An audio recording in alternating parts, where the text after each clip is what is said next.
बालदी असायची, जिथला तरी बालदी असायची.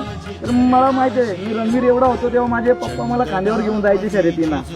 तर आमचे शर्यतीचे बैल एकदम म्हणजे लोकगट्टी होते. तर 2007 साली माझ्या काकांनी नाशिकवरनं बैल आणले, गुल्या आणि हरण्या. तर ते बैल मी लहान असताना आम्ही शाळेत जायचो, तर काकांच्या सोबत मी शर्यतीला जायचो. पण मी लहान असल्यामुळे मला कधी काका आणि काका जवळ येऊन द्यायचे. तर ते माझे मोठे भाऊ वगैरे असायचे ना, ते मला जवळ नव्हते येऊन देत, बैलांना हात नव्हते लावून देत, कारण की मी लहान असायचो. पण मला काय तेवढी हे नव्हती, अक्कल नव्हती, कारण की हे बैल मारतात का नाही मारत. मी जाऊन त्यांना हात लावायचो, त्यांना तोलायचो, पण ते मला जवळ येऊन नव्हते देत. तर मी माझ्या मनात विचार केला का मी मोठा झाल्यानंतर मी स्वतःचे बैल घेणार आणि हा छंद चालू करणार स्वतःच्या हिमतीवर. पहिली बैल कधी घेतली?